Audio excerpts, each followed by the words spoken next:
Hello everyone, this is AndresRestart, and I promise I have not planned it this way. This is just the way it has been working out. It looks like every other video is a Metroid Prime 4 video, and spoiler, there's another one I have in the works. But we have an interesting leak, a huge new leak for Metroid Prime 4 that could have some even bigger implications about the game that I find to be rather exciting. So that's what we're getting into today. But here's the leak. The back of the Metroid Prime 4 box art has gone out there. There are photos of the back of the Metroid Prime 4 box art. Now, this is not the American version. I do not understand this language, but it has been translated, and we'll get to that in a little bit. However, just taking a quick glance at this right now, most of what we see here is pretty much what we've seen before. We've seen this bridge before from the Welcome to V-Rush trailer. We've seen this boss fight before because it's the first boss fight that we see in the opening section of the game from the Nintendo Treehouse footage. We just saw the bike gameplay, the motorcycle gameplay, and this stuff is also from the Welcome to V-Rush trailer. But there are a couple things here that have not been seen before. There is this image here, which we'll get to in a moment, and then there's this image here. All the rest we've seen before, but there's also this description which has some crazy, insane implications, but we'll get to that in a moment. Let's first focus on these little photos here. So, zoomed in, obviously not the greatest, best quality look at this because it's such a small picture, and with an even smaller picture within the picture. But here's one of these two pics that are new. And what we can tell from this is that Samus is in some sort of environment with some sort of structure in the middle, obviously. And this kind of reminds me of some prior Metroid games where there's something you're trying to unlock. There may be keys, and in the room you can break down different barriers to get to whatever is there in the middle, likely a power-up. Now, I am thinking about something else here when I look at this image, but because of how low in detail it is, how blurry it is, how just clearly it's not a clear picture, I don't want to make a big assumption on what this room may be about. I think likely it's just a power-up, definitely at least a scan, right? You can scan this, get information on it.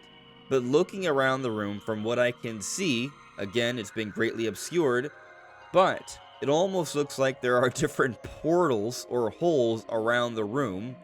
It's not too different from how a black hole might look. In other words, you can't see the black hole itself, but you see the things around the black hole. And then you have this structure in the middle, which is not too different looking from the artifact, which we already know looks like a black hole, which is also the shape of the logo of Metroid Prime 4. So this might actually be a very big, important room. It could perhaps be tied to finding certain keys in the game. It's hard to say for sure, but this picture is in the back of the Metroid Prime 4 box art for a reason. One thing I will say, while it is hard to make out a lot of details, we can at least tell that there are 4 energy tanks, meaning this is fairly deep into the game. This is not the very beginning, and so we're not going to run into this very, very early on. Probably still not that late, but still, this could be a very important room, but not something we're going to see at the very beginning is my main point here. But until we get a more clear picture of this image, that's really all I can say for now. However, we have another image that's quite interesting. So this one's from the top of the box art, and as we see here, Samus is still wearing her normal Varia suit. So presumably this is still fairly early on to the game as well. This is after the opening section though, because 1, we didn't see anything like this from the Treehouse footage, but 2, you will see the purple highlights on Samus's shoulder. So she's already been imbued with these psychic powers. So her suit has changed somewhat, but it's not her new suit tied to the motorcycle. And while it's kind of hard to make out, I almost feel like what we see in the background here behind this character, it almost looks like maybe some architecture from the Lemorne in that foresty area. Hard to say with certainty, sure, but that's kind of how it looks. Now, the big point of interest for this image is this fellow right here, who appears to be a Federation trooper, looks pretty much like a Federation trooper, but has additional armor around here, and his helmet almost like extra goggles or better visuals of some kind. And it leads me to believe this person may be something we communicate with, perhaps a mechanic of sorts, and it actually shows an NPC that is beyond the opening section of the game. And so this could be a character we come back to, actually, which I find to be rather interesting. Because a lot of the Metroid games, there aren't too many NPCs you go back to and talk to. You might see some in the beginning, and then everyone's dead, or gone, for the most part. You might run into some sort of mystical alien that's been around for many years, and there's just one of them left, but that's not what this dude is. This is someone else. So, what's interesting about this is if this is kind of like a character you go back to for some sort of upgrades or something like that, then it's kind of giving me more like a Dark Souls kind of like vibe, where you have these characters that you run into in certain sections and you communicate with them. They might tell you a little bit about the world, there might be some sort of power-ups or things they can do for you, and the rest of the world can still feel isolating, but this particular character is tied to something like that or some sort of side quest. That's what I'm at least led to believe from this image. Of course, maybe this person like dies immediately after we meet them or something, which does happen, by the way. We've seen that before in Metroid, where we find someone who's alive and we're like, oh man, this is great, and then they die. Like, that also happens.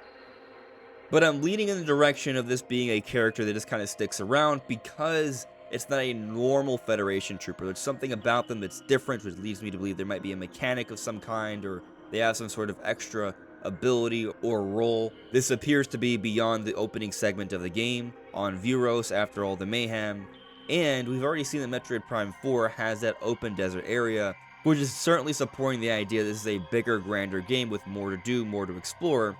And so there may be more need to have a character or two like this that we come back to for some sort of upgrade. But let's now talk about the biggest part to this leak here of this box art. And that's the translation of this. Most of this is just basic stuff. One neat thing is that they call this an FPA Metroid. In other words, a first-person adventure Metroid, right? First-person adventure is not first-person shooter. It's an important distinction here.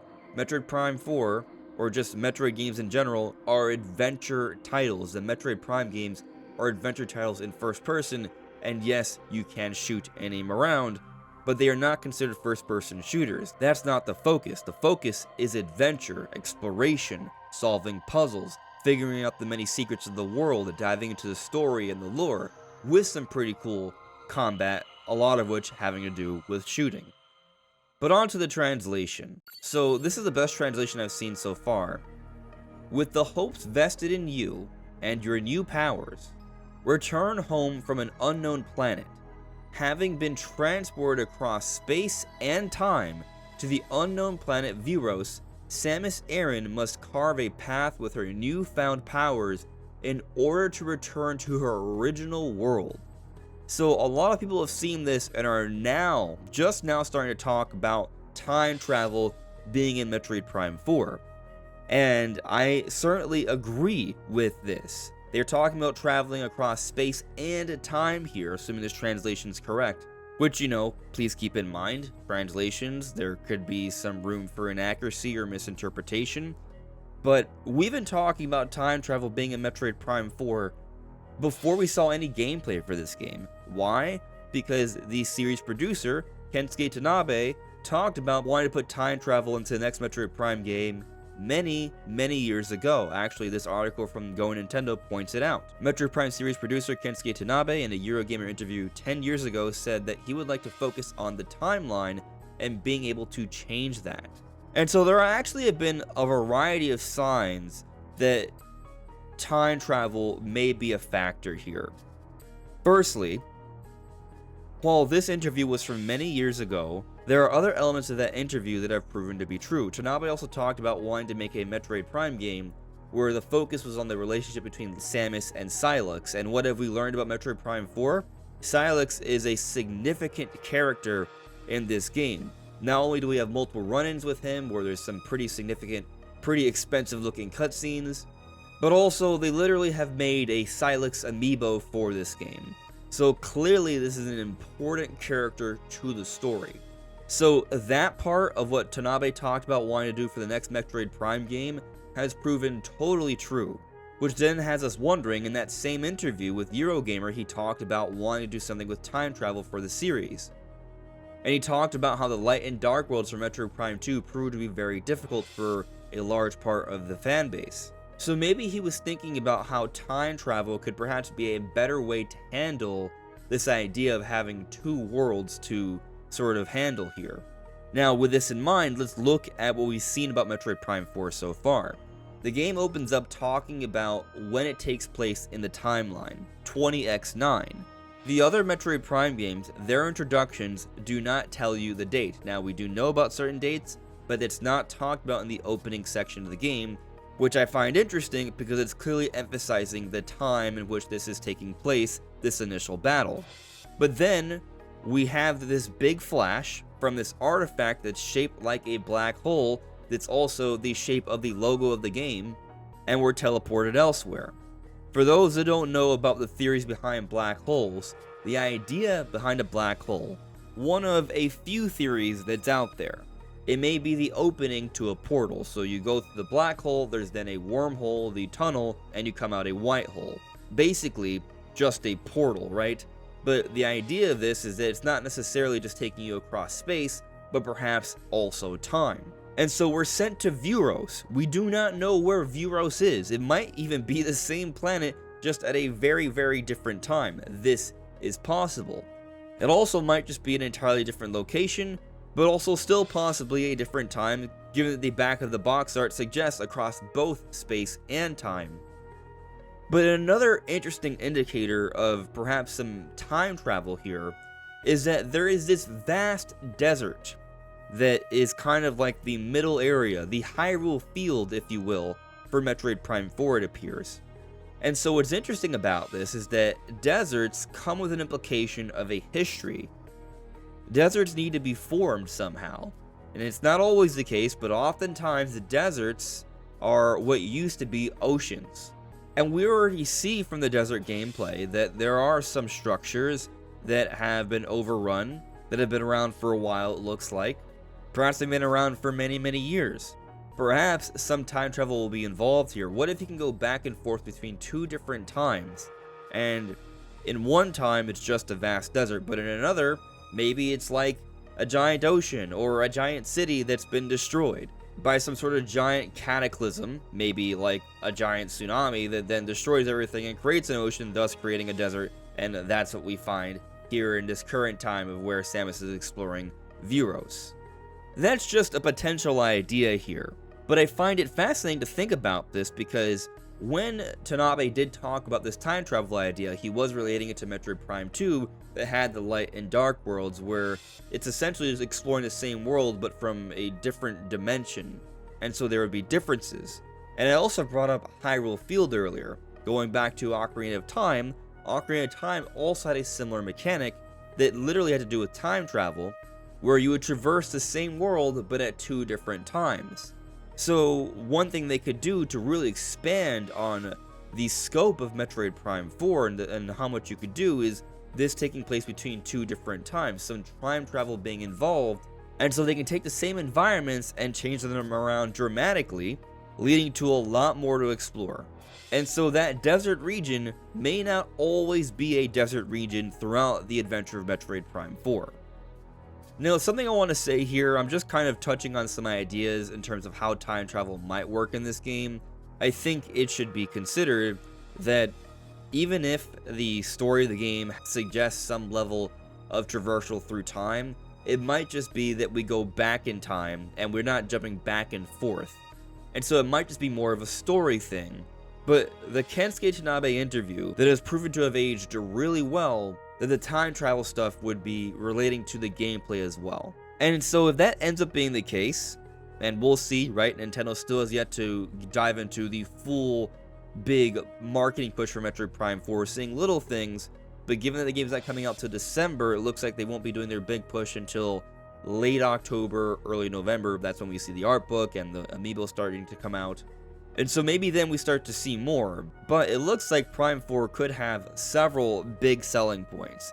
It being one of the best looking Nintendo games, it being a new Metroid Prime game in this modern era, it being a 4K 60 FPS game on Switch 2, also having a 1080p 120 FPS mode and it not being a simple indie title, the whole Silex story dynamic, the epic fluid mouse controls, the varying unique psychic powers, the vast desert exploration with the motorcycle, Viola, and perhaps also time travel, maybe being the biggest hook of them all. If you look at it from that perspective of Metroid Prime 4 having all these big draws and hooks, you gotta think that it's going to intrigue a lot of people.